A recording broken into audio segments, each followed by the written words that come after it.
or concerns, feel free to bat in or mag-ano lang kayo, mag-interrupt lang kayo at any point kasi naka-share screen ako so hindi ko makikita fully lahat, ano. So, yun. With this, papasadaan ko lang yung ano natin dito, yung certain areas ng topic natin, topic 2, understanding data type, sources, and quality. And then later, I'll proceed to yung hands-on, ano. Since ang modality natin right now is remote, I won't be able to see if ano no, you're able to perform the work that I'm doing. Kung hindi talaga kaya, let's say wala kang ibang device, yung cellphone lang yung ginagamit mo which is for meeting, then I suggest na makinig ka na lang at the entirety of the call. Tapos mamaya mo na lang practicing mo na lang later. No? I'll give you a link to the recording. Otherwise, if you have your cell phone for meeting, tapos you have your laptop or you have your laptop, then you can join. Ano, pwede nyo akong sabayan para magawa ninyo yung activity natin. Remember, for business analytics, talagang purely hands-on siya, no? Yung midterm and finals ko, it's going to be hands-on. Tapos, maliit na portion lang yung written exam. As I have mentioned in the past, Sorry to interrupt po. May mga hindi pa daw po accepted sa MS Teams. okay. Sige po. Thank you po. Hindi pa accept. Nakaano naman to. Okay, sa Teams. Sige. Ayun, grabe ngayon na nag-join. 15 people. O sige ayan. May in-accept ako 15 people. So pasok na lang kayo. Wala namang ano to, no? Wala namang restrictions yung call. Anyone can join. Kahit walang MS account, pwede mag-join. Okay, so as I was saying, so sa mamaya later on sa hands-on, sundan nyo na lang para ma-practice kayo, no? And then later on, if we'll be able to push through with yung regular meeting natin na you have your laptops and then we will be using a room na meron tayong television or projector, i-share nyo na lang sa mga kasama nyo na walang laptop so they can practice as well. Kasi sila rin yung mahihirapan during midterms and finals kung hindi nila alam paano gawin yung mga gagawin natin, no, for this subject. So right now, itong types of data, sources of data, quality, data collection, cleaning, and introduction to data visualization. So again, run through lang dito. Hindi ko na masyadong explain to further, kasi hindi naman yun yung agenda natin today. Ang agenda natin is supposed to be hands-on, So, ayan, data, types of data, we have structured, we have unstructured, and we have semi-structured. So when you say structured type of data, this is data that is organized and easily managed using traditional data management tools. So such as spreadsheets, database, or tables. So yun yung pinakang, from the term itself, structured, meron kang spreadsheets, nakaayos siya, may data, may table, etc. And then pag sinabi mo namang unstructured, so wala siyang predefined format, medyo challenging yung organization and data, making it difficult to manage using traditional data management tools. And then you have semi-structured, elements of both structured and unstructured included in this type of data. Okay. So in data, nabanggit ko na rin yun sa inyo in the past. Data is being gathered from all of us through a lot of means. Pwedeng yung through social media, pwedeng manually, taking information from you. Yung pinakita ko sa inyo last time, meron kayong surveillance camera capturing your features, yung itsura ninyo, your activity, etc., etc. But basically, we have all the devices to capture the data of everyone, And then Data sources, you have ayan, database, transactions, yan when you buy, nare-record lahat yan. Customer relationship management tools, pag nag-work na kayo, you will know what CRM is all about. Yan yung pinakang software kung saan nakastore lahat ng information ng customer. Yan, corporations, they have that. SM, Jollibee, San Miguel, lahat yan may CRM. External data sources naman, ito yung ginagather nyo through research. So when you research, you ask permission, can you answer this? We will be gathering data from you. What's your information, etc. So market research, publicly available data, social media, etc. Okay, skip ko na to, no? Medyo ano naman na yan. Alam na natin lahat yan, ano? Sa data collection, ayan. Ayan, survey, transactional tracking, observation, form, social media monitoring, focus groups, and whatnot. And then you will come across this term, data cleaning, when you are working, ano? So when we say data cleaning, remember, for example, nagpasagot ka ng forms, no, sa customer. There are times na hindi sila sigurado or parang tamang duda sila, tamang hinala na hindi nila na-enter ng tama, so gagawin nila parang ini-spam nila, paulit-ulit nilang ini-enter yung information nila. Sa side ng data collector, may skew or parang ano ba yung tamang term? Parang magugulo yung data kasi instead na isang tao lang to, kunwari 8 beses niyang sinagutan yung form, na-count siya as 8. Therefore, meron tayong tinatawag na data cleaning and automated yan sa SQL, sa Excel, etc. So, yung mga ganong entries, iano siya, i-consolidate siya. Instead na counted siya as 8 persons, isa lang siya. Right? So, of course, when we're talking of integrity, na-mention nga natin kanina sa characteristic ng data, dapat yung mga ganyang klase ng errors, i-eliminate natin. So yan, kagaya yun, multiple entries, mali yung mga spelling, etc. etc. Okay? So yan, remove duplicates, remove irrelevant, meron spam lang, kunwari hindi niya totoong pangalan yung nilagay niya, nang i-spam lang siya ng survey o di kaya, alam mo yon, mga maling information yung ibinibigay niya.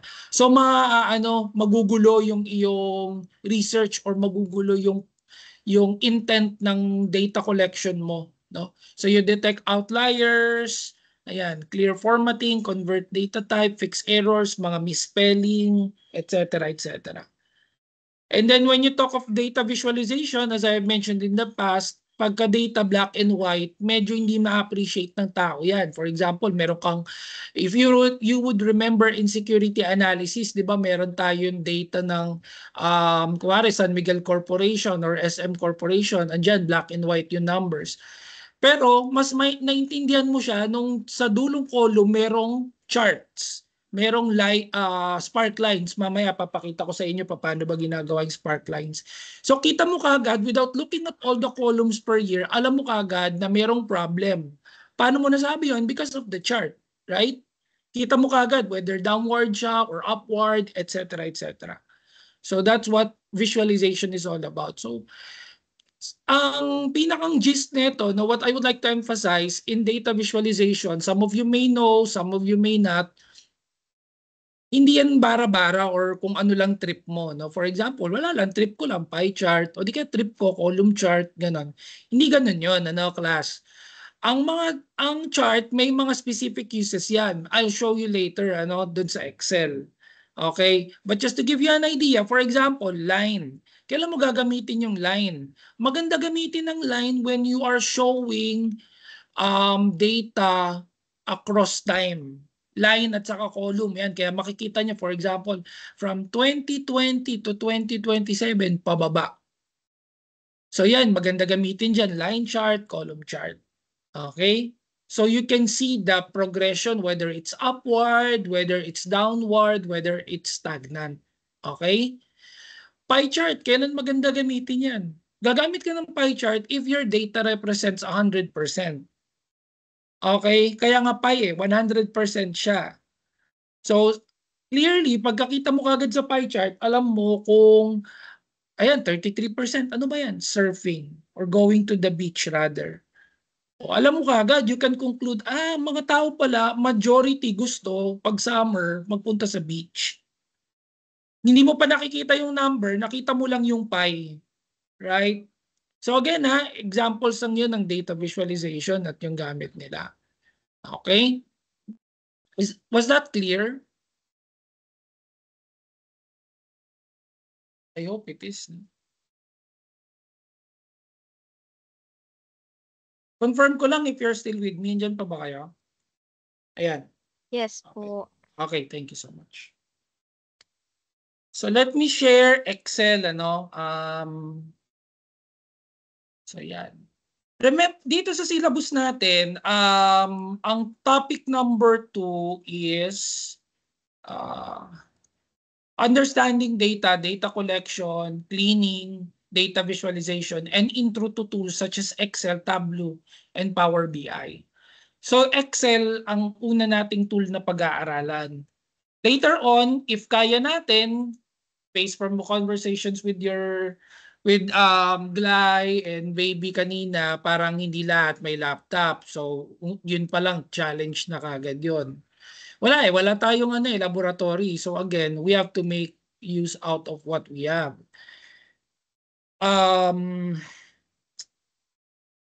So kung hindi kayanin ng hindi kaya ng laptop niyo yung Power BI, tingnan natin. Hanap ako ng ibang paraan how we can show this to you. Okay, so now I'm showing Excel, I hope you can see my screen. Okay. In case you've been living under the rock, this is what Excel looks like. Okay? So wala kang laptop, wala kang computer, sige mag-Google Sheets ka. You can it's free to access basta may Google Drive ka, may Google account ka. Okay? Pwede mo kung sundan through Google Sheets kung wala kang Microsoft account, Pretty much all of the what do you call this, features and formulas that I will be discussing, you can do it in Google Sheet. Pero again mas maganda sana kung Microsoft kasi mas full accessibility magagawa natin. So this is what Excel looks like. Ito yung pinakang head where you can see the title of the file, you have the menus here, you have the ribbon. And then ito naman yung pinakang worksheet natin, lahat yan. This is their cell address or name box. This is the formula bar. And then ito my favorite is the status bar dito sa baba. Favorite ko yan, why? Kasi it gives me an idea what my data is all about just by merely highlighting it. So when I highlighted it, kita ko kagad average, the count, the sum. No? Meron kang parang pinakang bird's eye view of your data. Okay? Ngayon, in Excel, we always start the formula by using an equal sign. Okay? Equal sign. So, here, naglagay ako ng ilang mga common formulas na pwede ninyong gawin in Excel, and they all start with an equal sign. Okay, so ito yung datasheet ko, konti lang yan, kinantian ko lang yan for the mere purpose of explaining to you paano ba siya gawin. Okay? So let's start with minimum. Okay. So minimum is by itself or by the term itself, yung pinakang small. So ang kagandahan sa Excel, when you type a formula, bibigyan ka na niya ng definition. So here it says it returns the smallest number in a set of values. Ignores logical values and text. So tatandaan niya na ang binibilang lang niya ay number. Hindi niya isasama yung text and other values. So equals mean and then open parenthesis, when I'm ready to start with my formula. So unang hinihingi niya sa akin is number 1. Ano ba yung number 1? Ibig sabihin, the first here in this data. The first number here would naturally be A1. Ito yung unang address, right? A1. It can vary depending on your data set kung saan nilagay. Kung yung boss mo nilagay niya B1, edi B1 yung una. Right? So A1, and then notice na it asks for me to put additional numbers. So, hindi mo naman gagawin dyan na kaya ka nga nag-Excel parang automated. Hindi mo naman gagawin A1, A2, A3, A4, ilalagay isa-isa. Diba? Hindi naman ganun eh. No? Hindi, it defeats the purpose. Kaya nga tayo automated eh. So, ang gagawin mo na dyan is, lalagyan mo ng colon and then you select the last cell which is J10. Right? So J10, A1 to J10. Ito na yun, no? Ito yung buong data mo. Yan yung entire array. Right? A1 to J10. And then you close the formula. Okay? So, pwede mong i-type mano-mano yan or pwede mong i-highlight using your cursor. Okay? A1 to J10. Sorry. Yan. Okay, close. Okay, so nakalagay when I did that, ang minimum ko daw is 1. Okay, can we validate that? Tingnan nga natin. When I put 0, nag-0, di ba? Okay. Pag binalik ko sa 1, o tama, pinakamababa 1. Okay. Nasundan? Thumbs up nga kung nasundan. Heart, thumbs up. Okay. Good. Okay, and then by the same principle, pwede kang gumawa ng mga formula following what we just did. So, pwede mo naman yung gawin, max. So, maximum. Ano yung max? Of course, kung may minimum tayo, may maximum tayo. A1 to J10 ulit. Okay? Max. Ano yung sum? Sabi kanina, sa baba, ang sum ko daw ay 1830. 1,830. So, tingnan na natin kung pareho pa rin yan. No? Sum. Okay, A1 to J10. Right. O, 1830 pa rin. O, what's my average? O, average. Average. 30.5. Okay. What's my... Okay, class Sa... Dun sa syllabus natin, may mean, median, mode tayo. Yung mean, it can be average, but not all means are the same. Okay? Nag-aaral kayo ng stat, alam niyo yung sinasabi ko. Marami kasing uri ng mean eh. Ayan may geo-mean, may harmean, may tree-mean. Okay? So kung average lang ang hinihingi mo, pwede mo nang gawing average yun. Pero if mean, you have to be specific. What type of mean po ba ang hinahanap? Okay? I hope that's clear. O median, ano ba yung median? Median pertains to middle, gitna. O yan. So when I did this, ang middle number ko daw is 30.5. Okay. Ano naman yung mode? Sa statistics, when you say mode, yun yung most common. Okay. Most frequently occurring. So, open parenthesis, highlight, close. Okay. Ay, sorry. Ba't not applicable siya? Sa version yata na to, it's not applicable. Mode A1 to J10. Okay. So, there are certain versions na gumagana siya. There are certain versions naman na hindi. No?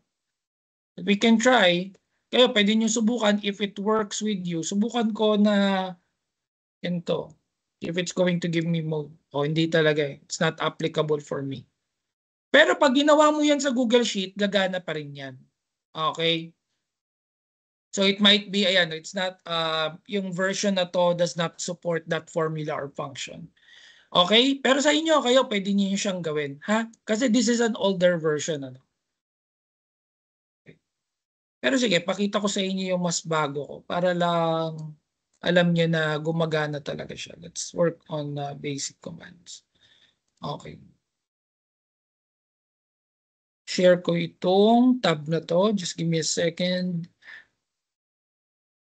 Share ko yung isa. Worksheet 1. Okay. So nandito na tayo sa mode. Ano? So mode. Yan. Meron kasi akong lumang version na Excel. Yan, 147. So lumabas na. Okay. So may mga versions talaga na hindi supported. Okay. So, it happens. Ang pinakang way mo para ma-determine that the formula works is pwede mo yung gamitin yung Google Sheet. Kasi Google Sheet is always updated. Lalabas yan. Okay? Average. Ayan. Average. Median. Ask mo Kim kung if for signature. Pag signature, pipirmahan ko talaga. Okay. Ngayon, class, pakita ko to sa inyo. No? Dito, when I highlighted everything, pinakita niya sa akin 100. Right? Count 100. Pero, pagka ginawa mo yung formula ng count, ang sinasabi niya sa akin, ang bibilangin lang niya, contains numbers. Or actually, what this means is just specifically numbers. Numbers lang ang bibilangin niya. So, nung ginawa ko na yon, okay, dali lang. Sige, iwan mo na dito. Paiwan mo na sa kanya, tapos lagyan ng yung justification sa harap. Sige. Okay, so when I do this, count A1 to J10,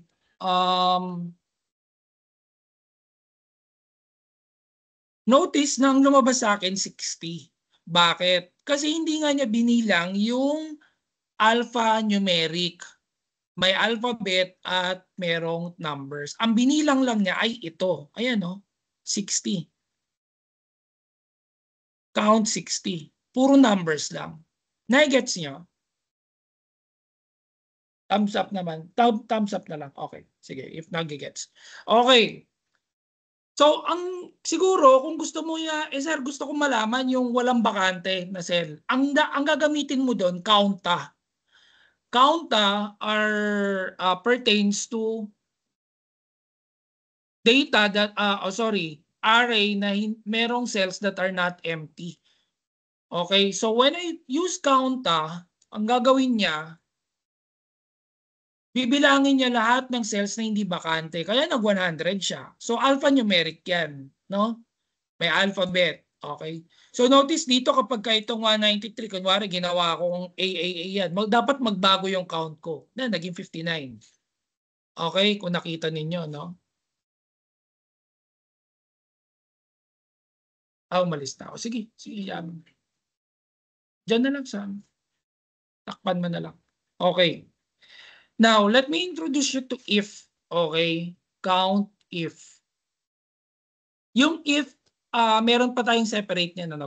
Mamaya papakita ko sa inyo yung separate ng if. However, here, pwede mo siyang i-integrate sa count. Pwede mo siyang isama. So, let me equals count if definition, number of cells within a range that meet the given condition or meet a certain criteria. Okay? Kung tatagalugin mo yon, ang ibig sabihin nun, bilangin mo if letter A. Bilangin mo if 100. Okay? Ganun, ano? So, meron akong specific na pinapahanap. So, just like any count or any formula, highlight mo yung range, comma, and then ano ba yung criteria mo? Okay, I would like to emphasize this, no? So, na-highlight ko na yung range. Ito, sa range, after ng range, ito, kiniklik ko siya ngayon, ano? After ng range ay comma. For me, comma. Pero, class, merong mga versions na Excel na semicolon ang gusto. So, notice na pagka nagkama ako, lumilipat na sa criteria. Pero pag nag-semicolon, hindi lumilipat. Gets? Ibig sabihin, ang separator ko for this version is comma. I hope naintindihan ninyo, no, yung tinutukoy ko. Okay? Sana naintindihan ninyo, ano? Tingnan ninyo mabuti kung ano yung separator nyo. Is it comma? Is it semicolon? Yes po. Question.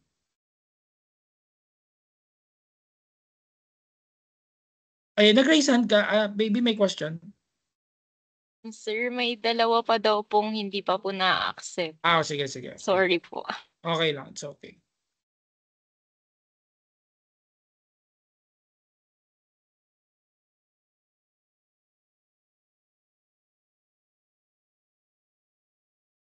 Okay, so accepted na sila. Sige.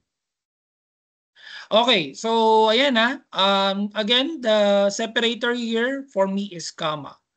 And then ano yung criteria? Meaning ano yung pinapahanap ko.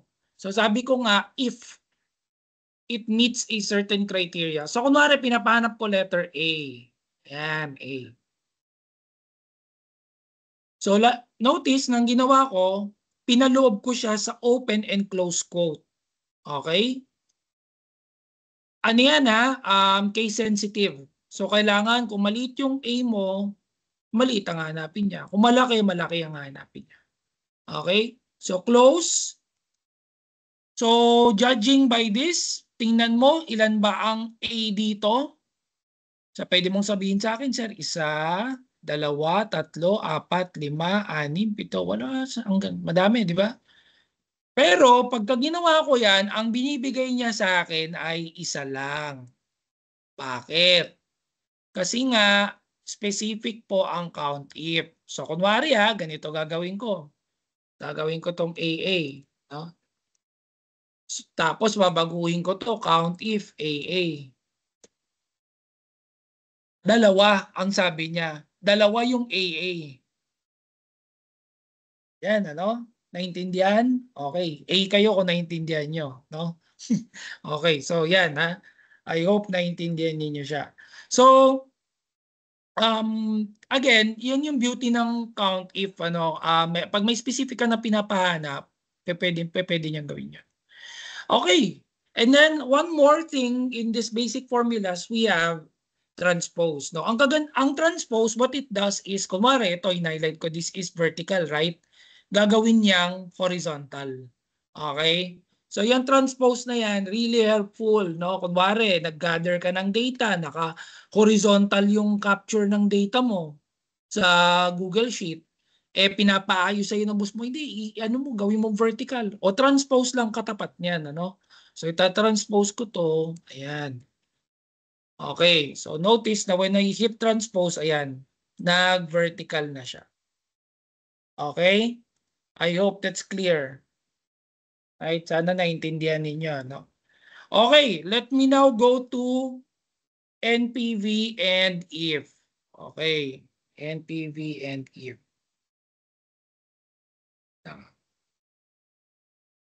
Nakaya ko lang konti.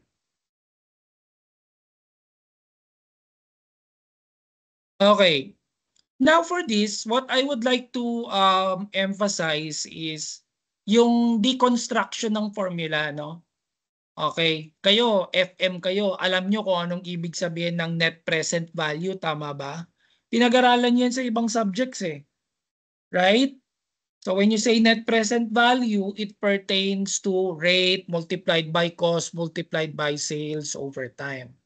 So sa Excel, meron din ganun. But then again, what I am trying to emphasize here is that ang Excel, marami siyang formula. Marami kang pwedeng gawin. Ang trabaho mo na lang hanapin nasan yung mga cells na yon. Okay? So dito sa given ko, may specific locations yung cells. Pero baka sa ibang SAP, baka sa ibang pag nag-work na kayo or sa ibang dataset, iba yung mga kalalagyan niya.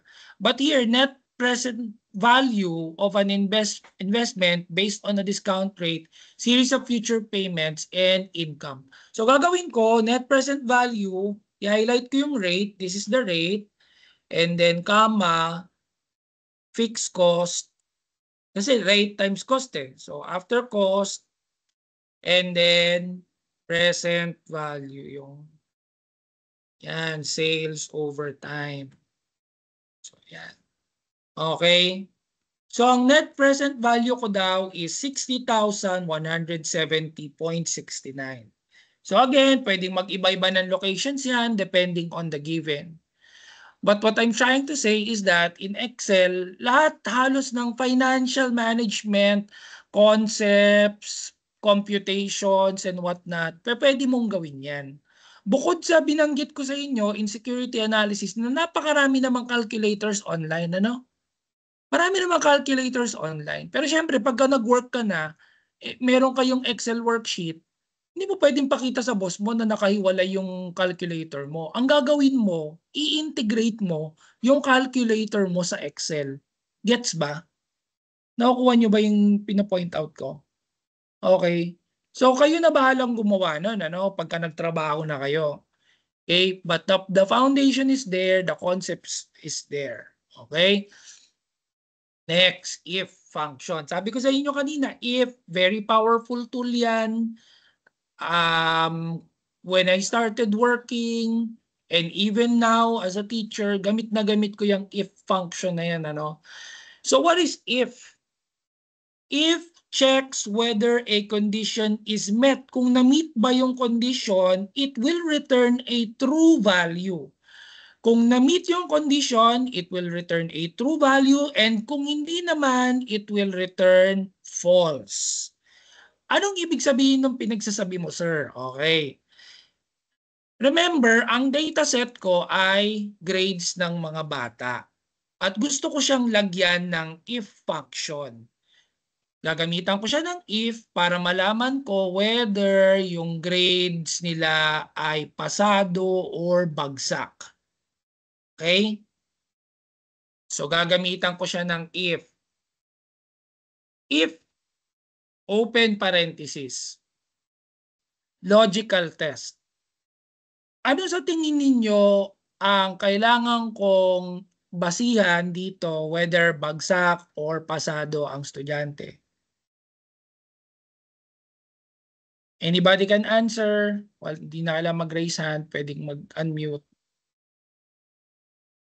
Yung total po or yung average? Okay, tama si baby. Ang total ang basis ko whether pasado or bagsak si estudyante. Therefore, it is my logical test. In my case, E11 is my logical test. Siya yung itetest ko whether bagsak or pasado yung estudyante. Okay, so yun yung cell address. Ngayon, ano ba yung criteria mo? Okay, kunwari perfectionist ako. If below 90%, bagsak na kagad sa akin. Okay? If less than 90%, bagsak. Tandaan nyo, yun ang ano natin, yun ang kunwaring dito sa given. Yun yung sinet natin na parameter or criteria. Okay. If less than 90, ano yung true? Kung less than 90 siya ay bagsak. Tama ba? If less than 90, ang true value niya is failed. If less than 90, failed. Okay? But if it's not less than 90, meaning the value is false, siya ay passed. Okay? And then I will close my formula. So, si student ay failed. Bakit? Kasi sabi natin, if it's less than 90. So, kunwari, if 90 siya, pasado na siya. Right? If 89 siya, failed siya. Nagigets? Thumbs up, heart, if nagigets. Okay. Yan. Tapos, ang kagandahan again with Excel or any other tools, automated naman na yan. Hindi mo na kailangan i-type lahat ulit ng pinagta-type ko kanina. Okay? Ang gagawin mo na lang dyan, i-drag mo na lang yan pababa. Again, reminder students lalo na pag exam, nararatel yung estudyante. Kinakabahan, nanginginig yung kamay. Ano? Wala siyang mouse. Ang ginamit lang niya yung sensor pad. Ang Excel po, marami pong cursor Ayan, kagaya nito, nakikita nyo, wini-wave ko ngayon. Ang cursor ko, yung mataba na white na cross. Ang ibig sabihin yan, entry. Okay? Pagka naging ganito yung cross ko, yung parang, ayan, crosshair na may mga arrow sa dulo, ang gagawin yan ay to move. So from G11, ililipat ko siya sa H11. Okay? Yan tatandaan nyo Pero kung ang gusto kong gawin ay mag-drag, mag-copy, ito ang hahanapin ko, yung black na cross na maliit na yan. Okay? So, gagawin ko, idadrag ko lang siya pababa. Ayan, failed, pass, failed, failed, failed. Following? Naintindihan, ano? Yan. So, yan yung beauty of the if formula. So, again, hindi naman kayo... Okay, si James, may question. What's the question? Sir, ask ko lang po, sir, kung pag nagkabaliktad po yung sa may naka-notation doon na pass tsaka or wait, failed, mag-iba po ba yun? Or kahit hindi po, kahit nagkabaliktad po? Oo, pagka binaliktad mo yan, kung ano yung nilagay mo na function, babaliktarin niya rin talaga yan. Kaya nga kailangan naiintindihan nyo kung ano yung ibig sabihin ng true at ano yung false. Kaya nga yung tinuturo ko sa inyo pagbasa ng formula eh. If logical test, meaning yung total ko, ay less than 90. Totoo ba yung statement ko o hindi? Then true. Kung hindi totoo yung statement mo, false. Kung totoo na less than 90, failed. Hindi totoo, meaning higher than 90. Gets? Kaya kailangan babasahin mo mabuti. You have to analyze. Kasi pag pinagbaliktad mo yan, that's a good question by the way, James. Ano? Pag binaliktad mo, mali lahat yan. Hanggang baba. Yung mga bagsak, sila yung pasado. Okay? So, ganun lang yun eh. Kailangan no? Anyways, makikita mo naman kaagad if baliktad ba yung ginawa ko, no? Tapos pwede mo naman palitan yan, ano? So kung kunwari, Tagalogin mo, gusto mo, bagsak. Kaya lagay mo dyan, o pack. Pa.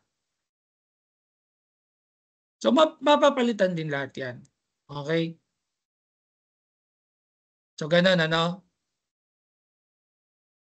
Yan, di ba? So ganun siya, class. Okay?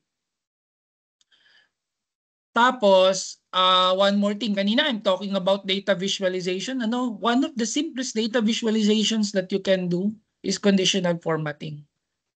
Yan, no? Color scales. Yan, kita ko kagad sinong bagsak. Yan, ginagamit ko palagi yan, ano? Hindi ko lang mapakita sa inyo yung grade sheet ko, no? Baka mamaya screenshotan nyo tapos i-post nyo pa ako eh. So, okay. Pero kitang-kita ko kagad sino yung may problem na student. Right? Kuwari, may mga absent or hindi nag-submit. Red kagad yon. Hindi ko siya kailangan na manumanuhin na buhusan ng red na ganito, fill. Hindi. Naka-ano kagad yan. Naka-conditional formatting lang lahat yan, yung buong sheet ko. So, ang beauty nun, kita ko kaagad sino may mga problema. Okay? Sino ba tong student 3 na to? Ay, ang galing ni student 2. Okay, student 1, sakto lang, nasa middle siya. Stoplight reporting, ano? Or heat map. Kitang-kita mo kaagad sinong bagsak, sinong hindi. Gets? Okay, so I hope nagigets niyan, ano? Okay, so let me go back to my other worksheet. Okay? Ako sa inyo yung isa. Okay, let me go back here.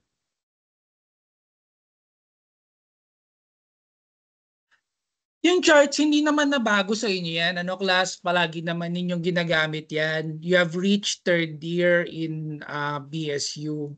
Maybe in your high school, college. Ginagamit nyo na yan. Everybody knows what charts are all about. Ang pinapoint out ko lang kanina, when you are creating a chart, no, insert chart, ang chart po merong iba-ibang uses. Signature? Tanongin mo siya if signature. Okay. So yan, makikita nyo naman, okay, ang charts, yan, for example, nababasa nyo ba yung description ng chart? Ay, nababasa nyo? Okay nga if nababasa.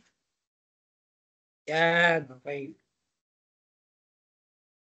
Okay. 5 PM na lang 5 PM. Sign ko lahat ha. 5 PM ko i-sign lahat. Sige, pakikuha na lang. So notice na dito, line or area chart, sabi ko nga maganda daw siyang gamitin if it's years, months, days, etc. So it's all here, right? Column, kailan maganda gamitin ng column, visually, compare values across a few categories. Pag few categories, maganda yung column. Pag sobrang dami, wag mo nang gamitan ng column, no? O chart, kailan maganda yung chart? Sinabi ko nga sa inyo kanina, 100%, dyan maganda gamitin yan. And the rest, no, yung mga heat map, combo chart, etc., etc. And take note, this is an older version of Excel, ano? Pagka nag-Google Sheet kayo, maraming bago dyan. Dun sa Power BI, marami ding mas bago pang data visualization yan. Dadaanan natin yan, ano? Okay. So, the key here is that alamin mo lang what chart to use. May recommended charts din naman. Okay? You just know what chart should I use. Okay. Now, remember, in security analysis, pinakitaan ko kayo ng ganito. Yan. Try ko i-zoom. Remember sa, kunwari, Jollibee Foods Corporation, yung mga stock market, saka etc. etc. So yan yung data mo, no? Imagine kung ito lang titingnan mo, klasa, yung in-highlight ko. It's going to take you several seconds to maybe minutes bago mo ma-analyze yan eh, right? Tama ba? Pero kung merong ganito, yung spark lines na yan, kita mo kaagad what's happening. Ang example ko, it's just 6 columns lang yan. Paano kung 10 columns yan? Or 20 na columns? Hirap, di ba? So, gagawin mo dyan ngayon, gagamitan mo siya ng spark line. So, ano yung spark lines na yan? Ano? So, dito yan. Okay. Insert. Okay. Insert menu. And then, spark lines na ribbon. Okay, ito. So, when I click, ayan, tatlo yan. May spark line, may columns, may win and loss. Okay. So, isa-isayin natin. So, let me use spark line here. Ano yung data range ko? So, when I click that, hinihingi niya yung data range ko. So, I'm going to select B4 hanggang G4. Kasi yun yung katapat niya na column. Okay? Okay. So, ayan, may spark line ka na kaagad. So, baka sa cellphone ka nakatingin, ayan, no? Kita mo, no? It's trending down, right? Ang bilis makagawa ng judgment, right? Just by looking at the column. Hindi mo kailangan isa-isahin yung mga number na titingnan mo.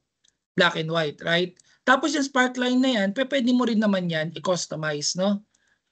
When I click the spark line, nagkakaroon ng another menu specifically for the line. So, pwede mo siyang i-customize, like what color do you want? What marker color do you want? What's the thickness of the spark line? Okay. So, makakapili ka dyan, ano? Yan. Get. So, ganun yan, ano? Okay, gamit pa tayo ng isa pa. Let me use column. Okay, so i-highlight ko to, column. B5 to G5. So yan, no? Yan, isang tingin mo lang, alam mo kagad may nag-spike. Ano to? Okay. High school grad. Okay. Yung mga high school grad daw, ang dami. Teenage pregnancy. Oh, ako po. Paano mo nalaman yan? Oh, yan. Meron akong column dito eh. Ayan. Yun yung tumaas kagad eh. The rest mababa na. Gets? Ayan, so ganun. So, yun yung column. And then another would be win and loss. Okay? So, let me use win and loss. Highlight ko to. Ayan. Parang wala naman nangyari, sir. Puro blue lahat yan. Kaya nga win and loss eh. So, ano ba yung loss? So, kunwari, ito, ginawa kong negative. No?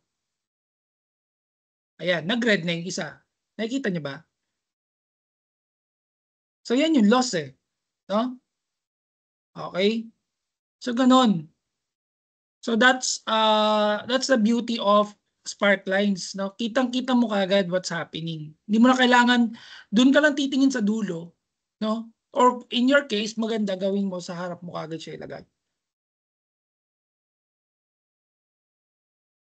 Okay, give me a few seconds. I'll just take off.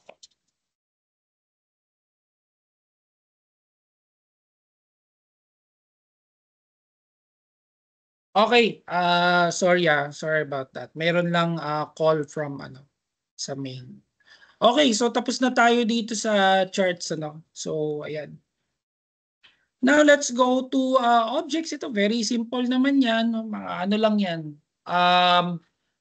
For example, yung object manipulation, pang grade 1 na to dapat alam niyo na 'yan, Hindi ko na masyadong i-detail. So basta pag gaganyan, when you're in Excel, pwede mo namang i-edit yan. Tingnan mo na lang saan yung point of editing, yung object manipulation na tinatawag natin. Tapos meron din tayong mga shortcut dito. Yung keyboard shortcuts, if you can master it, normally ang copy paste mo Control-C, Control-V, tama ba? So merong Control-D lang. Ang D ibig sabihin duplicate. So if you're in Excel right now, pwede nyo i-try. Control-D nyo, Control-D, Control-D, Control-D. Ayan. So naka-eliminate ka ng isang control. Instead na copy at paste, duplicate na lang. Okay? Clear? Puro duplicate na lang gagawin natin. Okay. So now, okay, so meron akong data dito. Yan. Okay, daming information, So ngayon, meron tayong summary dito sa baba. Okay, if you can see this, this is a summary. Something that I am doing or I have done in the past, lalo na kapag ang daming reports, meron akong separate sheet na nakalagay yung total ko. Okay? Tapos yung total na yon, nailalagay ko siya sa Word, nailalagay ko siya sa PowerPoint at nag-a-update siya. Paano yun nangyari, sir? Nung time na yun, wala pang link ng worksheet na nagaganap, Sa Excel kasi, meron tayong tinatawag na live pictures. Okay? Anong ibig sabihin nun? Picture siya, pero nag-a-update. Okay? So, paano yun? So, meron akong 551 na estudyante or parang mga nag-apply for freshmen sa Bulsu. Okay? May permit number 550. So when I copy this, yan pagka kinopy ko yan at pinaste ko dito, so ang ginawa niya yung formula, inadapt niya, kaya nagulo. So dapat, ang pasting ko, when I paste, pipili ako dito sa baba and I will select link picture. So ngayon, ito ay isang picture. Ayan, picture yan. Okay? Pero yung picture na yan ay live. Anong ibig sabihin nun, sir? Live. Nag-a-update siya kapag ka nag-a-update din yung data mo. So, anong ibig sabihin nun? So, pag nagbawas ako ng estudyante dito, hindi na sila 551, tama ba? Pag binawasan ko yan, mababawasan din yung picture ko. Naging 545 na lang yung picture ko. Okay? So, ano yung use niyan? Maganda yan if yung reports mo naka-integrate sa Word, naka-integrate sa PowerPoint. Pag in-update mo yung Excel mo, so long as connected lahat yan, mag-a-update din yung nasa sa other files mo, sa Word, sa PowerPoint, etc. Or another sheet. Okay? Hindi mo na kailangan isa-isahin na i-edit. Kaya yung iba, hindi tali yung records nila kasi inedit nila sa Excel na may naiwanan silang file na nandun yung picture. Hindi, pwede mong i-edit yan. Live picture, ayan. Nag-update yan. Okay? So, ganun, Okay. So, siguro, i-cut ko muna rito kasi magpa-5 o'clock na May mga harapin din ako na estudyante. But next week, if you can, pag-usapan na lang namin ng mayor, we can, kasi magpipivot tayo, VLOOKUP, pivot, at saka may iba pa right? Wait lang. Pwede tayo magganito. Again ulitin ko Kaya ako lang pina-online kasi wala naman TV kanina dun sa classroom Pero kung gusto ninyo na face-to-face na ganito, para yung iba na mga walang Excel, makapag-practice din sila. Yun yung aim ko eh. Kaya mas preferred ko sana na face-to-face yung class. Kaya nga lang, again, naintindihan ako, I'm trying to be very understanding. Mahirap naman yung nag-aantay ka 3 oras eh. So I get that, naintindihan ko yun. Pero syempre, kung wala tayong TV, edi mag-online na lang. If you can provide a classroom na may TV at may projector, much better. Right? Para nakikita ko habang ginagawa nyo siya. Kasi again, sa finals at midterm, one-on-one na hands-on. For Excel, for SQL, for Power BI, etc. So how would I know na natututunan mo siya if nakikita ko na ginagawa nyo siya sa class? Okay? So ganun Questions, concerns, clarifications?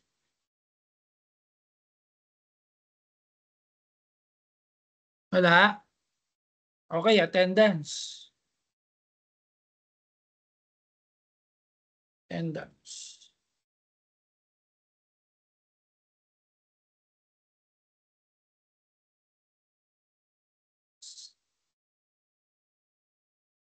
And so this the attendance. Okay. May tanong pa? Wala na? Sige Okay. So yung mga tinuro ko sa inyo today, practicein niyo yun, Gawin niyo on your end. Okay? Para mahasa kayo, lalo na yung wala kang laptop or wala kang computer. Para during finals, hindi ka mahirapan. At saka during midterm, makakasabay ka dun sa mga gagawin natin. Okay? So kung wala nang question, wala nang concern, okay na po. Let's call it a day. Pwede na po mag-leave. Thank you so much, everyone. Thank you po, sir.